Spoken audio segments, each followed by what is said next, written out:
whose being we become the humans we are. And we are here to know the being better than our own being.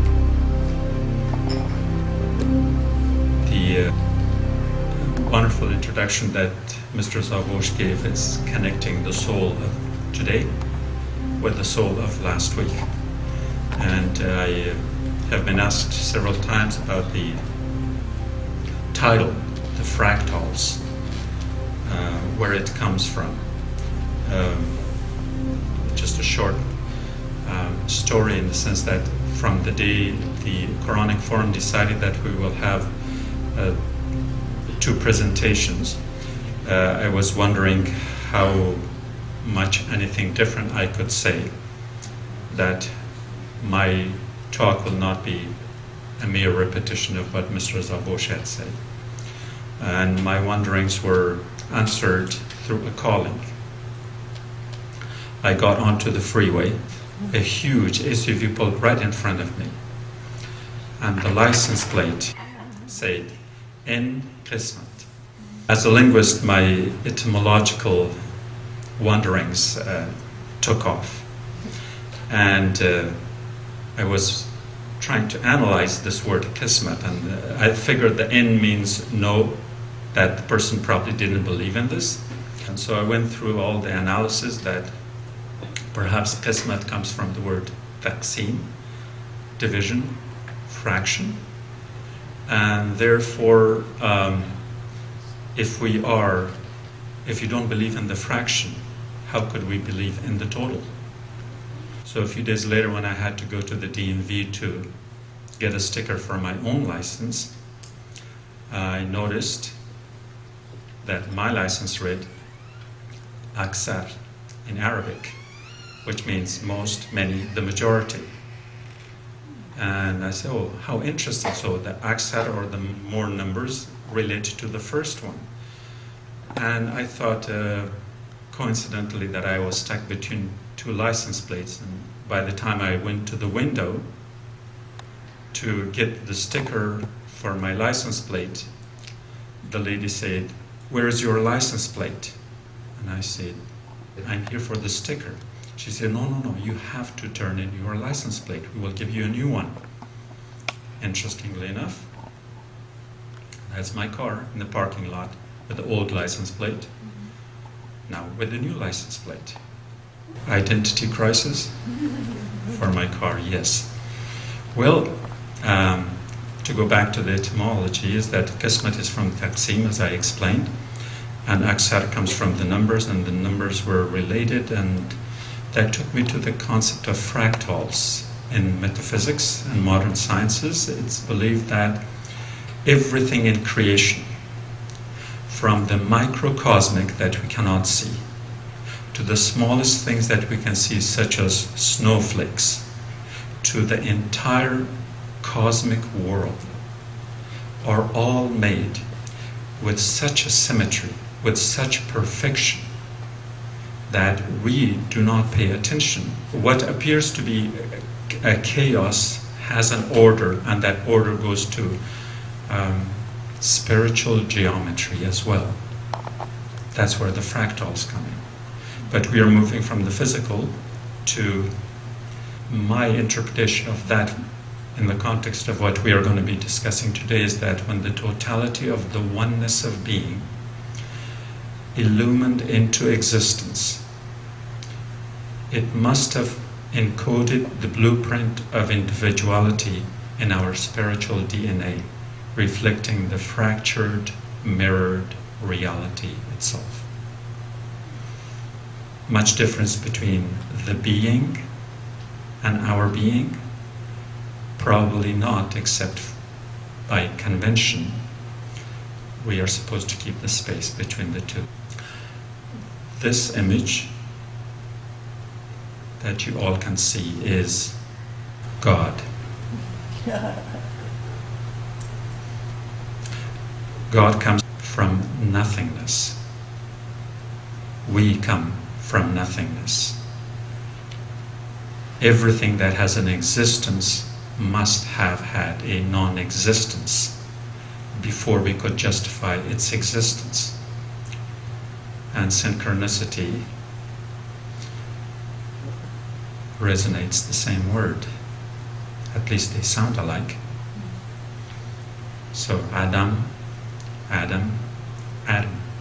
But out of necessity we have to accept that if we can't locate God in any one particular place, since God is in all places, we must assume, at least for the sake of our rational mind, to accept a certain point of reference that might be placeless, but out of necessity we have to accept it. This is the face of God. The Sufis refer to it as the center of a circle, where the circle has manifested into multiplicity or fractal reality, whereas the center of it, as in most circles, it would not be visible unless we assume it.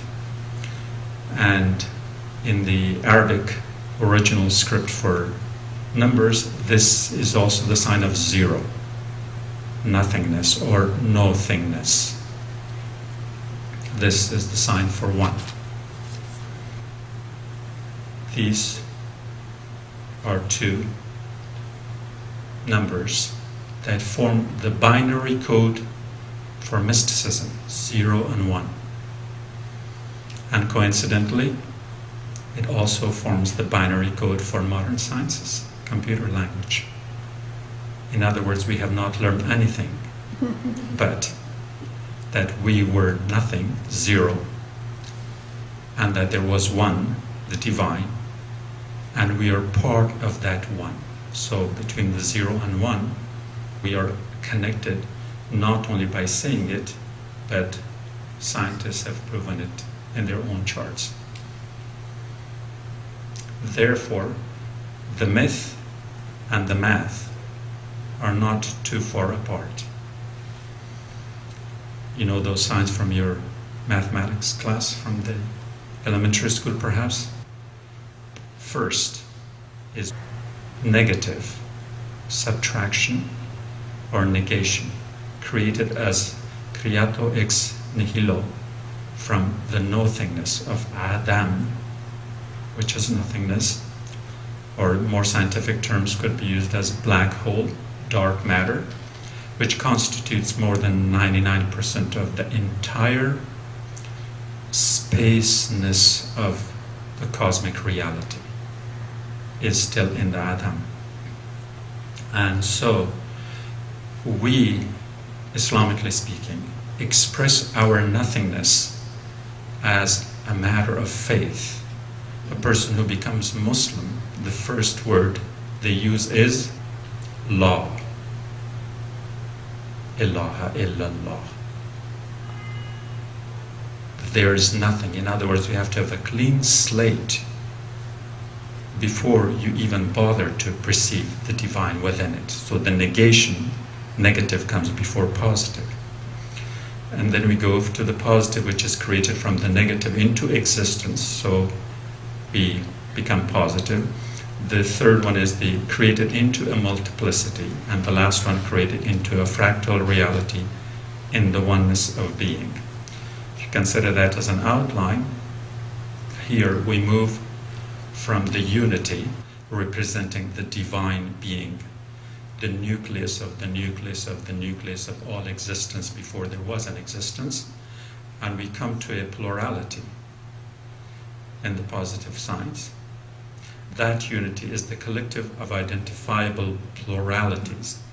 In respect to God, this approximates polytheism. So 1 plus 2, 2 plus 4, etc. Then we can go to this other type, where the unity becomes a multiplicity. And in this respect, the unity would refer to ahadiyat, the Sufi terminology implying the singularity of God, and from which you get multiplicity. And multiplicity may be understood as the biblical expression of God telling Adam, be fruitful and multiply. And as our good friend Sharon says, be interfaithful and multiply, which makes as much sense, especially for our community in our times. We move from here to that unity to be the collective of identifiable multiples with separate identities beyond one. So if you have 1 times 1, you get 1. You cannot go anywhere further. 1 times 0, those binary numbers, you do not go beyond that unless you jump to 2 and so forth. If you interpret the mathematical into a spiritual interpretation, in this unity, the singularity of God stands in opposition to the multiplicity. So if one God has become many entities, do these entities claim separation, otherness, independence from God, or are they still part of God? And this has caused a whole lot of confusion in Islamic mysticism, because from the earlier scholars like Ibn al-Arabi, whose poetry you were listening to earlier, to this day, when you explain it Islamically and use the word ahad and wahid together, you understand it. But when you explain it in European languages, they get confused, saying that if you believe in one God, then where did the multiplicity come from? So this must be some form of polytheism. And Ibn al-Arabi is certainly accused by some as being a polytheistic, because he is explaining the word kasrat. Now, that multiplicity also represents itself in this form, in the multiples. But the reason I don't feel comfortable with this kasrat is because I have found another kasrat. In order to clarify the error of that cultural misunderstanding, we go back to our God, which was this, separated by this line of the separation between the physical and the metaphysical. So if the divine is on that side of the metaphysical, who is on this side? A reflection of it, which is us. So we are nothing but a mere reflection of the divine existence. And if we are only a fraction of it, then we cannot claim any independence, because that would lead to shirk or polytheism. And we believe in absolute monotheism, in the absolute oneness of God. So therefore, if we equate the fractal concept with the multiplicity concept, the two are not equal in respect to what we are discussing. And here is my invention. For those of you who can't read the Arabic, I have to apologize, but the words on the right, kasrat, is multiplicity. The word on the left is fractal. And how do we pronounce the first one, at least in the non-Quranic Muslim world? Kasrat. How do you pronounce the second one? Kasrat. No difference. Same pronunciation, except in the first kasrat, the multiplicity is many from one. Whereas in the second one, the fractal is a fraction of the one, so the one remains constant. And that's where we move from ahadiyya to wahdat, or wahdatul wujud, and in this case, that unity we were talking about is actually the oneness of being, from which we get the fractions or the fractals. And the oneness of being represents the singularity as well as the totality of God. So it's not just mathematical, but mythical and mystical as well. Thus, every manifestation is only a fraction that is meant to rejoin and return to the totality of God. Here is your scientific way of looking at that. fractional reality. Everything comes from one, whether it's 1.5, 1/3, 1/4. You can go to the end of infinity, so long as the assumption is that they all come, they are a fraction of that first number. And when you explain this reality in Quranic parlance, it says, هو الأول والآخر والظاهر والباطن. He is the first and the last, and the outward as well as the inward. And my interpretation in the red says that the first will be the infinite, and the last is the eternal, and the outward will be the manifest, and the inward will be the hidden. Does that leave any placeness or timeness in any cosmic reality in which God doesn't exist? Of course not, because they come from one. Now, the idea of mixing science and religion, theology, spiritualism is not new. The Europeans had problem with this, but the Muslims, when I'm saying Muslims, I'm talking about the Muslim civilization. The Muslims had no problem with that. And we go as far as Al-Khwarizmi, from whose name we derive the word logarithm, 9th century. We can go to Ibn Musa and his brother, who wrote the Ad-Daraj, the degrees, and these are very, very old manuscripts which may be speaking the language I'm speaking, except perhaps it might be a little bit younger in time. We have algebra that comes from the Muslim land. We have fraction. Remember, at the time of the Romans, numbers were only pictographs. X was only the two hands crossed to show 10 fingers, for example.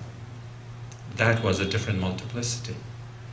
And I don't think we could have gone even from one city to another using mathematical equations, but it is with the Islamic sciences that we are able to go to the edge of at least the solar system, if not beyond. So here, kasr, broken, and jabr, or broken, semantically the two are related.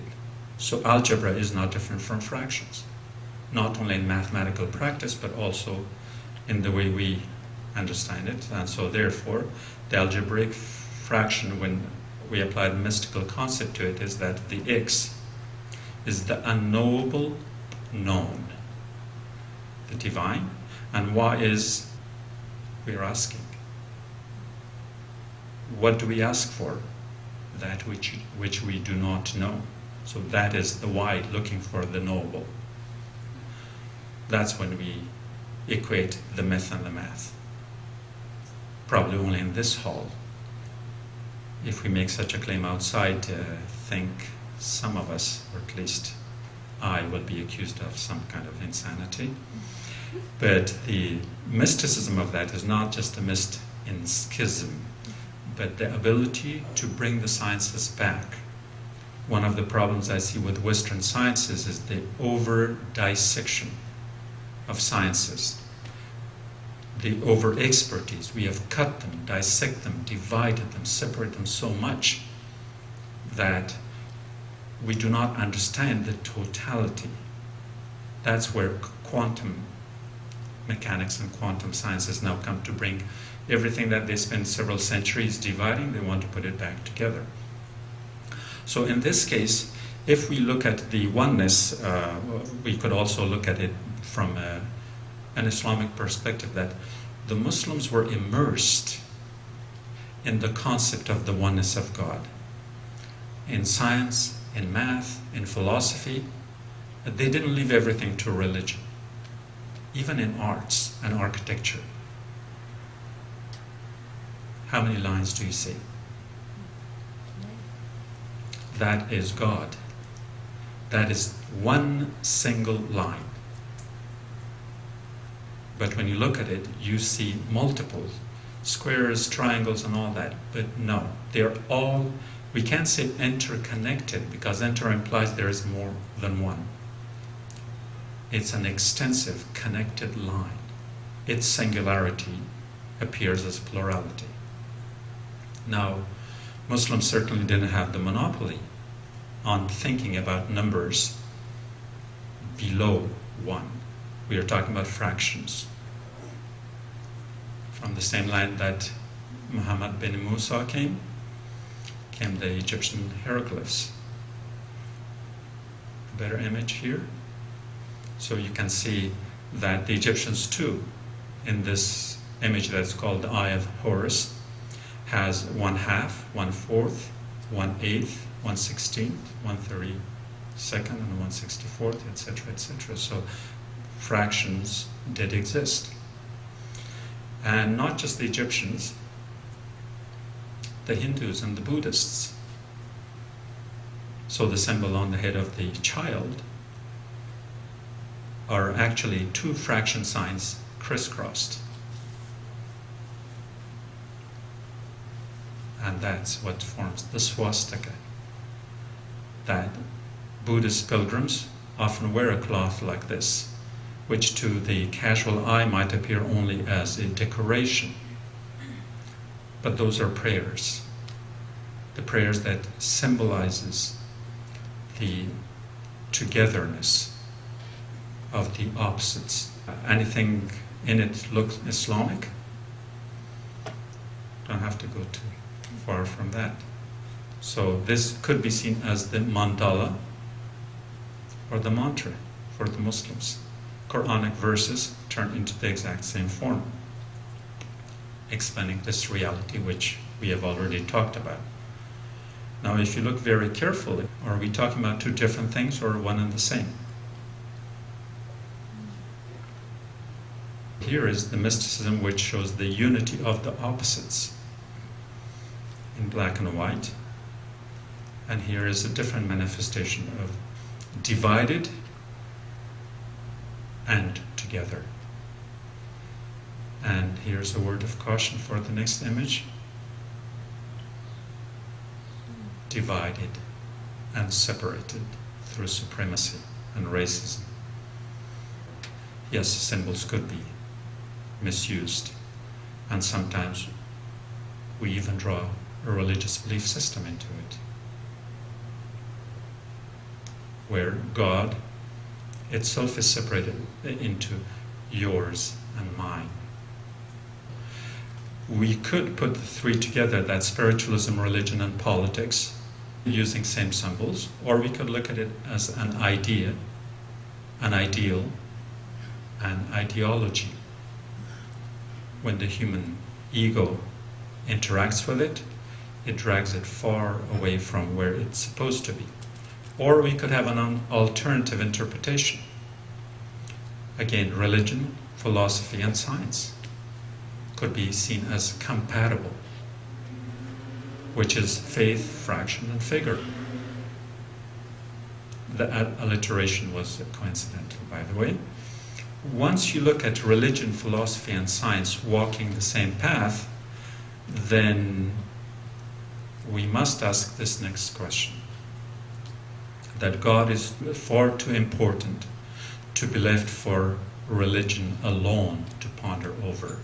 In the polarized mindset of the West, if any non-religious person, especially a scientist, is talking about God, the only purpose is to negate it, because they don't feel comfortable with it, or they will not get the validity of being rational, a rational person, a scientifically minded person, a really thinking person. So all you have to do is to reject God.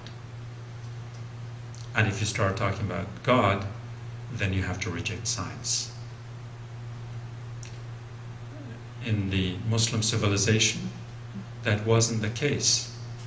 However, and unfortunately, it is becoming one.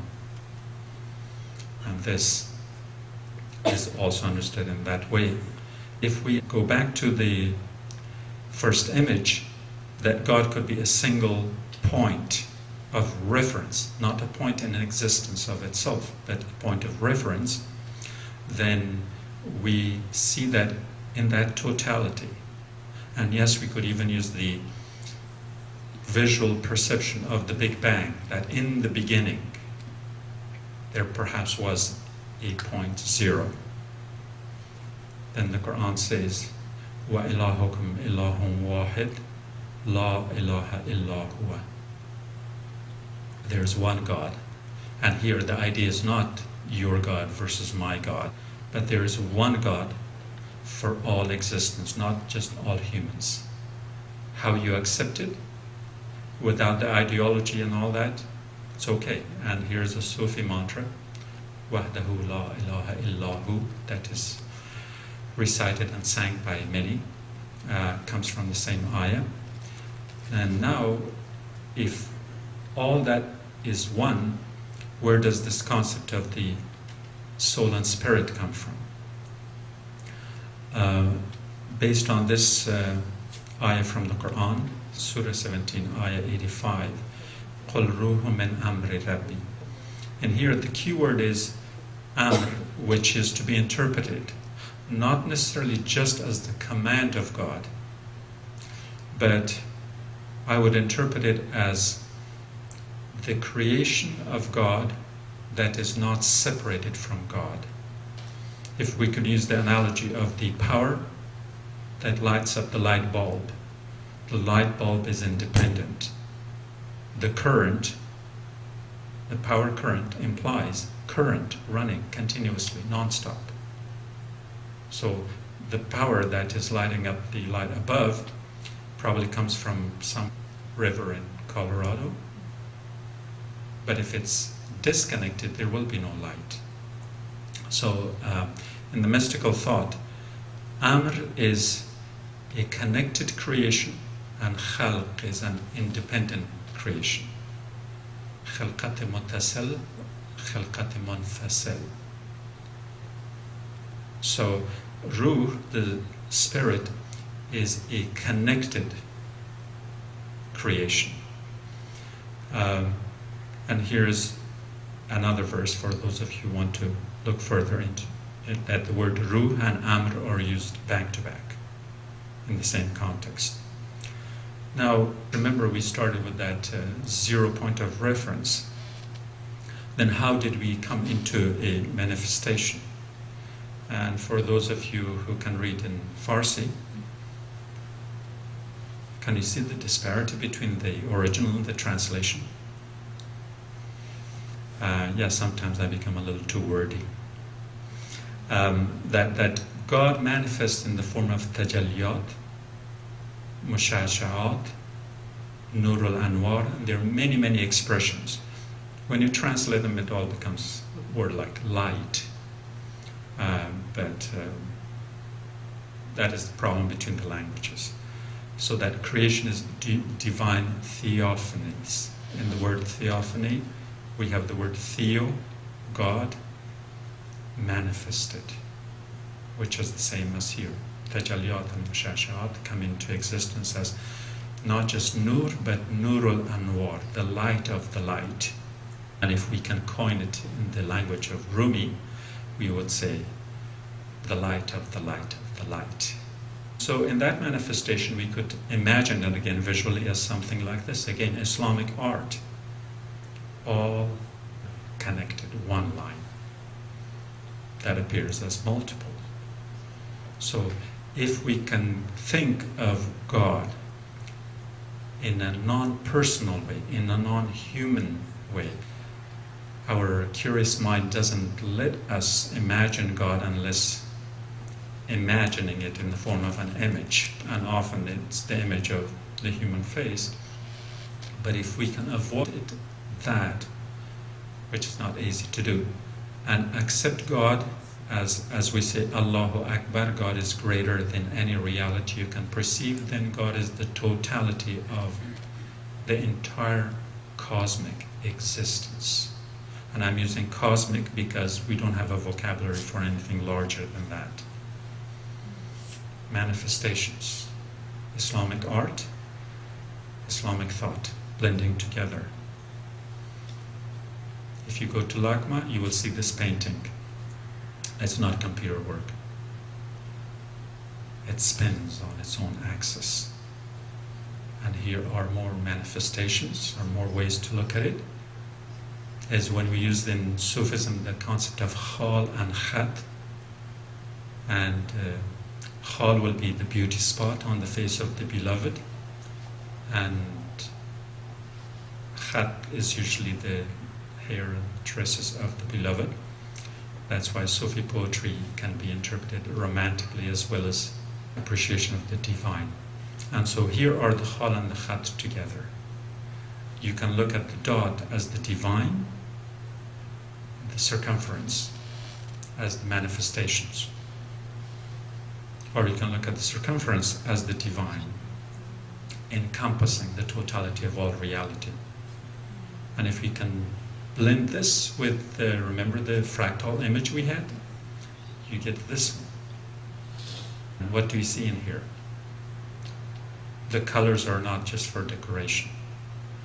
If you go for the brown yellow color, you see the image of, perhaps, according to some, the only drawing, the only graphic presentation in the Quran. Again, according to some. And this is the third revelation in chronological order. In the third revelation, this letter or letter-shaped drawing was revealed to show the totality of existence being in the physical and in the metaphysical. So the top half is invisible, the metaphysics. The lower half is visible. So you get the letter Nun, and here's the ayah. Nun wal qalam wa ma yasturun. Coincidentally, the Nuns are at the beginning and the end of that ayah. Stretching it too far? Nun, consider the pen and all that they write therewith. And this is the pen in the archetypal sense that wrote the destiny.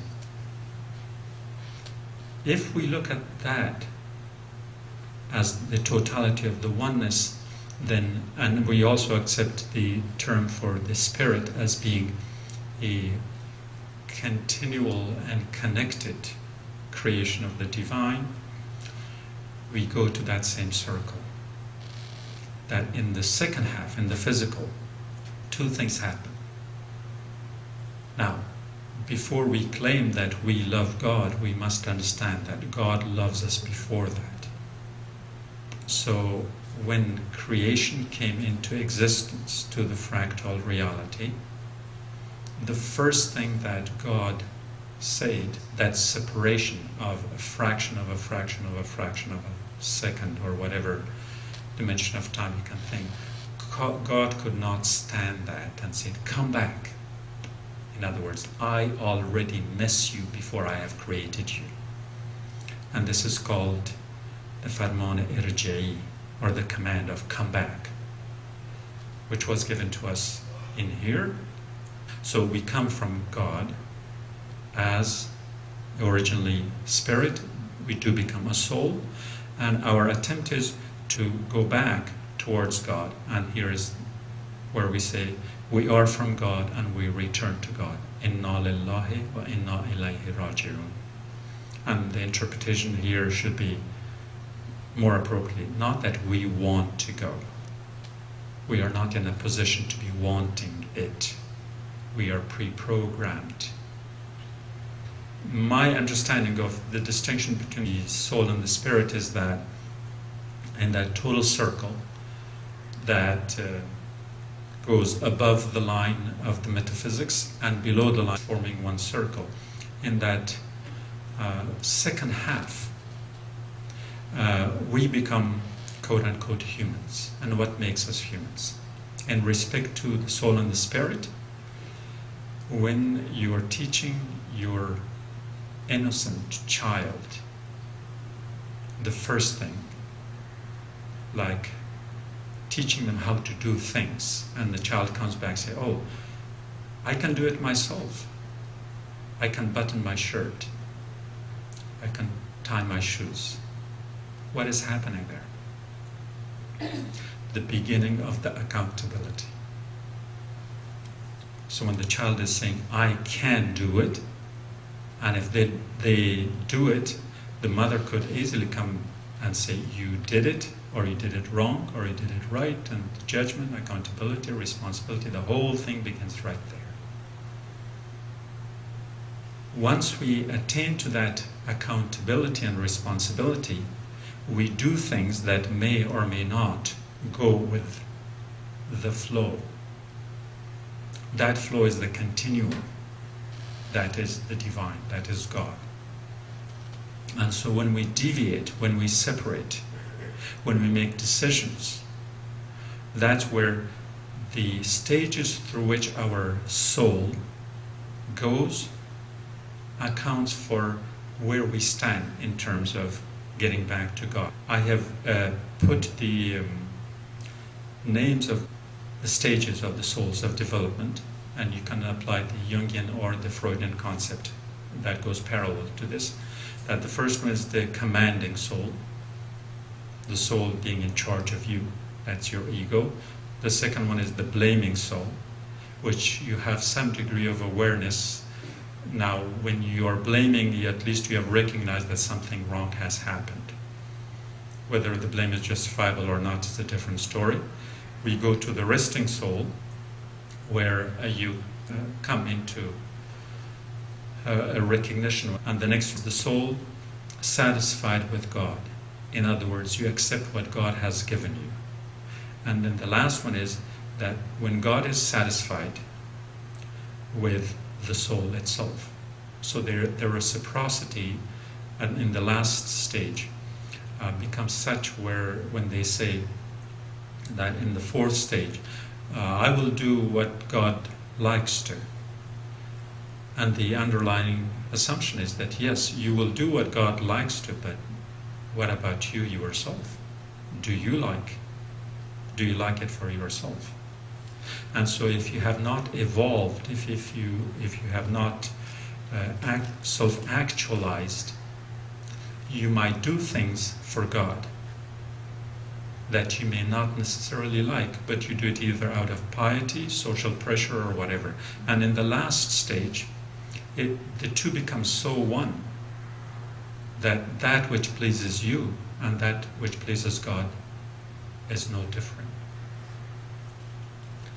And here is another way of looking at that distinction. And remember, the arrows are, in this case, moving clockwise. So your ruh or spirit at the top, and from the moment of your creation as independent being, and independent with the will, God gives the command of irji, in other words, come back. And then we work through the nafs or the soul our entire life. When do we graduate? To what stage? Depends on the individual. And there's, at the end, we go back to God. But it's possible that some people may never get beyond the commanding soul in terms of their personal development, and they could die like that. There might be people who might reach the other stages much earlier. Let me use the Arabic terminologies here. Al-Amara, Lawama, Mutmainna, Razi, and Marzia. So some people might die in the stage of Amara, under the commanding soul. Others might make it to the second, third, and fourth. In what stage of your life you have done well enough to qualify to pure yourself of the impurities of the mundane reality depends on individual, as I said. So if we look at that blending, you see in this case, you don't know where the soul ends, where the spirit begins. Because you could become a spirit while you are still alive, if you get to that level of purity. If you remember Mr. Zavosh's slides from last week, he divided the soul into 7 stages, and the last stage was called ruh, spirit, but he was talking about it in the context as his soul. And here's the Quran attesting to the same fact. Now, the English uses the word soul, but that's because Muhammad Asad, whose translation you see here, uses it to express his thought or his translation through a more flowing and understandable English. The Arabic word is spirit. The English word is translated as soul. And this deliberate switching of the vocabulary is perhaps for the sake of comprehension. But here is something that's more interesting. In the Arabic we say, يَوْمَ يَقُومُ الرُّوحُ. Yaqum would refer to as it's translated here, to stand, to rise. Spirit is non-physical. It can't stand. So why is the Quran saying this? To refer to a non-physical entity, to rise. Yaqum al-ruh. And the name is used right next to the angels. Well, my interpretation is because of this, that at this stage, around 8, 9 o'clock, you may have evolved, you may have self-actualized, you may have purified yourself to a point that you have become a spirit qualified to be one with God, even though that spirit still resides in your body. And the Arabic word for the soul is nafs, which is also to be understood as spirit owned. In Arabic, when we use the word self, it also implies owned. And in this case, it's not the ownership of the spirit, but rather owning it while it resides in your body cage, because you have taken the responsibility for being accountable for your actions. And all the things that the Quran referred to in our responsibility, none of that goes to the ruh.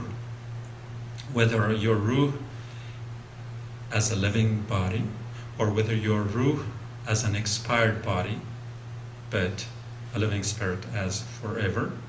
So if we look at it in that context, in reality, the physical and the metaphysical is one.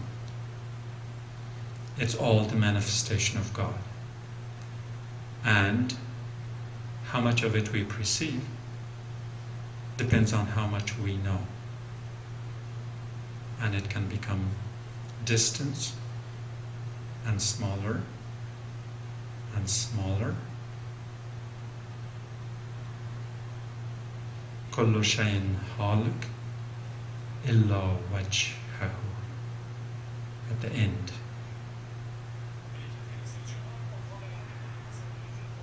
we get here. Thank you.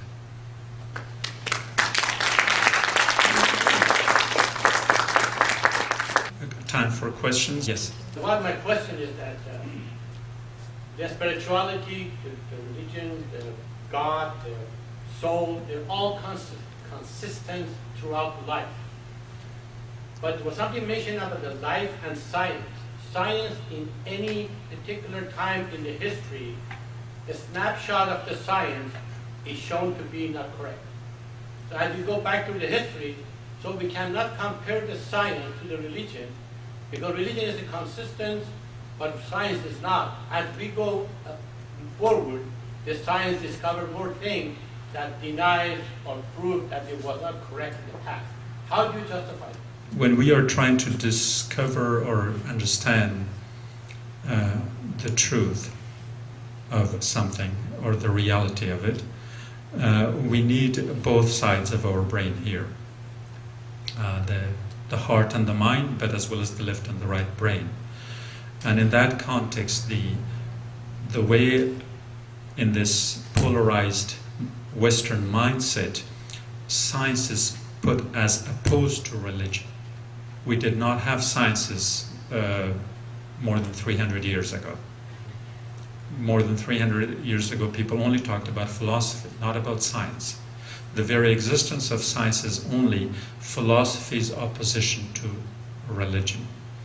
Now, the two are the same in the following way, that based on their own terminology, a scientific paradigm is looked at religiously, and that's a mistake. And let me explain. In a scientific paradigm, a thing becomes a reality after you hypothesize, you observe, and you test, and you replicate, then you claim this is what it is.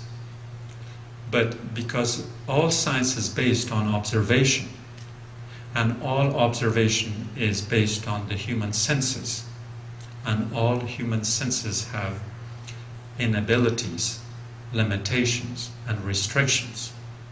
Like we cannot see everything we like to see.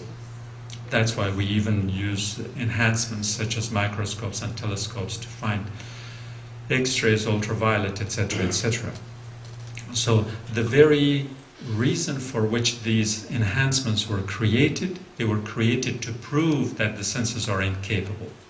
So if the senses are incapable of seeing everything, then they only see that which they can see in a certain period of time. In a scientific paradigm, for instance, the law of gravity, Isaac Newton, was the absolute truth according to science. Well, then comes the theory of relativity, which debunks the first one, they create the new one. Well, so now we got the relativity. Then we come, these may not be the exact same theories, but I'm just throwing them there. Then comes the theory of the Big Bang. And so for a while that is a reality, that is the truth. And then other scientists come and they find flaws with the concept of the Big Bang theory. So therefore, the truth of science is relative in time, limited in time, and should not be looked at religiously. And that which we call a religious reality, which I don't feel comfortable with, is that I'm looking at the more holistic approach. I'm not dissecting sciences. And so therefore I'm looking at what I think Houston Smith once said, that religion tries to give a small answer to the biggest reality, which is God, and science tries to give the biggest answer to the smallest reality, which is atom. But I'm saying that it shouldn't be a one-way street. We can go back and forth, accept scientific reality in its temporality. It's true for a certain time. This is what we know now. This is our scientific fact. We should not assume that fact to be eternal. And that's its methodology, observation. But the Quranic, religious, spiritual truths do not need the observation, because it tells you from the very beginning. As Quran starts, وَيُؤْمِنُونَ بِالْغَيْبِ, believe in the unseen. How illogical. And then it says, وَيَتَفَكَّرُونَ, and you have to deeply think about it.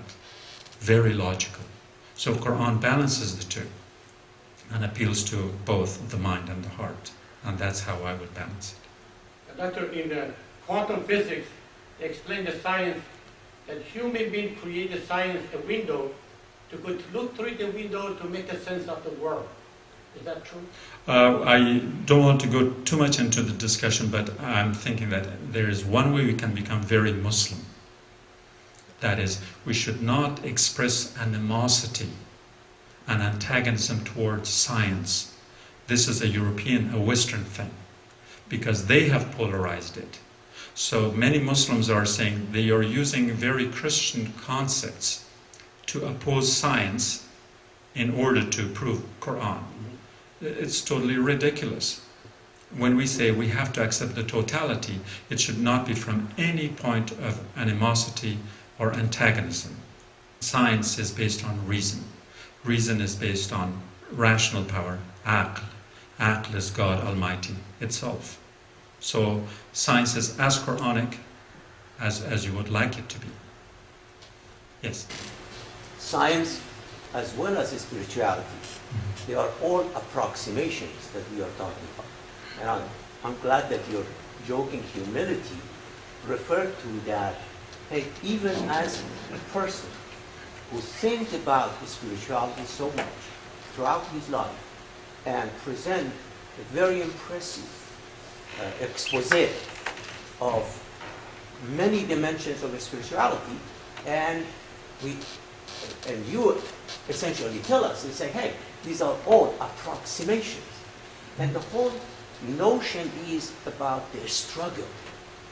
That is how we go from this approximation to absolute reality. So my question is that in Quran, I have seen that it looks like at the end God says that you will see absolute reality. Is that correct? It's in your question. Yeah. When you say at the end, what are you At the referring end, to? I mean, meaning day of judgment or Qiyamah or certain point in God's reference, which again we don't know. We are operating with a temporal reality. Time was created Yes. after, so we cannot think in timelessness. And so, if the argument is that we will see, and that implies the time we perceive, maybe we would, maybe we wouldn't, because we don't know. But whereas if we have rejoined the spirit, from soul back to spirit, we become infinite and eternal. And in infinite and eternal, there's no end, because that would be a whole other reality. And now, if you're referring to any particular verse in the Quran, it's possible that it might have been contextualized in reference to a certain reality in a certain time. Or beyond time. Or beyond time. So I can't comment on that because I don't have the Quran in front of me and I'm not qualified for that. But in the general philosophical sense, the end is relative. Yeah, the notion that science is limited and religion is perfect. Well, my interpretation is that God has created two books. One is the book of nature, and the other one is the book of Revelation. And in both, our task is to go through the struggle and constantly have a better perception of both. And this is the separation of metaphysical and physical is also arbitrary. It is by the unity that you mentioned. That is, it's just there is a oneness, and these two are just one and the same. Let me clarify. I did not say that science is limited. I said scientific paradigms are limited in time. In other words, they have a beginning of being the truth, and then they become an end. So science is not limited, but scientific paradigm is limited, and our senses are limited. But science as knowledge should not be limited. And as in reference to the struggle, that should be constant, because if you're not struggling, you're dead. Whatever you're struggling for, against, with, along. And the value of science, even say, you mentioned the Newton as opposed to relativity, they say the Euclidean geometry that we accepted for a certain time, and now they say, well, the Einstein theory say, no, there is not such a straight line. There doesn't exist a straight line. Mm-hmm. Correct. But for our purpose, it works.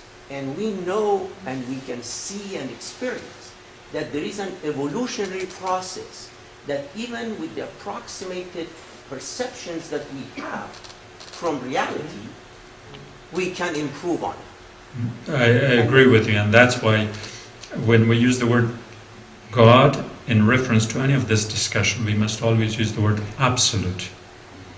And in opposition to that, we are only relative. And that's where the scripture of Albert Einstein comes pretty handy. We live in different relativities because we're not the absolute. Yes. I'm the culprit for this gathering. Initially, I was asking about soul and spirit. See what you did? Yes, I put a lot of people into trouble. My question is, according to what Mr. Lawish had taught us, spirit is pure, it's from God. Yes? But the soul is a part of us that we need to work on to develop, to purify and improve. So is that true? And is it the soul that's going to be answering on the day of judgment and being judged? Do you remember the image of my car? Yes. Did the license plate make any difference? No, it's the same car. Soul is what we are. When we own it, when it enters our physical being, we take over, as I give the example of a child, but in terms of responsibility and accountability. Soul cannot be separate from God, because I showed you the ayahs from the Quran. The way that we often perceive the two as two separate entities, if we do that, then the question comes that, okay, Quran says spirit is from God, then where does soul come from? Because you cannot say soul comes from anywhere else, because then you will have to create another God for it. Unless you say it comes from the same God. In terms of its operationalized reality, it can be either one or the other. Either you have taken responsibility for something or you're not. Like if you're driving and your passenger is telling you to turn left and right and all that. Now who is driving? Okay, so if your ownership, if your nafs has taken the responsibility to take this spirit that is kind of running your machine here, which way you take it? Because we have a free will, we can take it to the right place or the wrong place. And that's what we are accountable. So the only accountability we have is that same spirit when it is residing in us, because we are responsible for it. But once it goes back, we have nothing to do with it, because we have become one with the one, and we are still one. So then we are not separate. So what I'm saying is that the soul is a stage in which God's Spirit comes and resides, say, in our body. And if we didn't have free will, maybe there would never be a soul. Because if I don't have a free will, God can't hold me accountable. So I'm perfect and I stay perfect, because God is making me do whatever God wants to. So the creation of Adam, and for those of you who are familiar with my crazy terminology, the third creation of Adam in the Garden of Eden, is Adam created itself, of course with God's will. So there is the Amr and then there is the Raza. So it was God's will that Adam creates itself, and by creating itself, Adam attains the free will. And Adam says, yes, you told me not to touch the fruit, but I want to have that freedom, even if I'm disobeying you. So Adam becomes independent. So in the first creation, it's God and Iblis that acts upon Adam, and in the third creation, it's Adam that in a way acts upon both God and about Shaitan, not Iblis. There's no Iblis in the Garden of Eden. That's Shaitan. Iblis is in the story of creation. That's a whole other discussion. In this regard, where is the position of John, or life force? Language difference. Okay. It's the same. So John and Rawan and Ruh, we use all these terminologies, but it refers to this one entity. Whether this current, to give you a concrete example, whether this current is running through this tube to give us light, or whether it's running through a refrigerator to make things cold, or whether it's running through the hot plate and making things hot. The source is the same. The manifestations are different. Sometimes it makes hot, cold, light, different colors. So when we have attained to that spirit has become our soul, we have put ourselves in charge to turn the same spirit into almost anything we want to. Yes, Anya. So would you say soul consists of our mind, will, and emotions? I wouldn't say that. Would you repeat the question? She says, is mind and emotions... Mind, will, and emotions.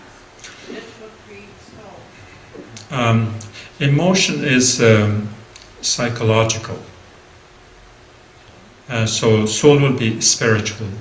You could go to the psycho-spiritual, in which the two components might come together, which would be like the Indian chai, where they mix milk with the tea, and you don't know which is it you're drinking, but you know you're drinking both. So we humans are way too complex to be dissected, to be felt. We have the ability to blend and mix, and so we have a psycho-spiritual, logical, philosophical beingness that we experience. I'm still not there. I'm still confused. The difference between psychopower, spirituality, or actually soul and the spirit. How do you differentiate between these two? I have a hard time to differentiate what is what. That's between the spirit and soul. What is it? There's no between. It's the same. That is a stage of it. Let me give you another example.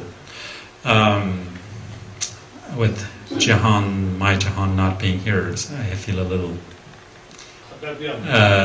awkward, but I used to give this example, that right now I'm, say, a lecturer, and I get in my car and I'm driving, then I become a driver. I go home, I can become a husband or a father. Have I changed? No. Does my function change? Yes. So I am the same. Now, to superimpose that analogy on spirit. So spirit, when it's in the metaphysical, we have no idea what's happening there. But only when it's in the physical, depending on that soul operating in which body, in what circumstances, and what decisions in context of responsibility and accountability that person takes. The body is the same. The engine is the same. The source of energy that drives it, electric, gas, whatever, that could make a lot of difference in how you drive it, where you drive it, what do you do with it. And you have to think about it. Remember the story of Iblis, Lucifer? It's a matter of interpretation. He was the greatest lover of God, the only entity that had seen the sacred tablet, Lawh Mahfuz. Nobody has seen it except Iblis. So that is not the same Iblis that you and I are talking about. It was in a different place. It probably just made the wrong turn. Okay, if no more questions, then no more answers. Thank you very much.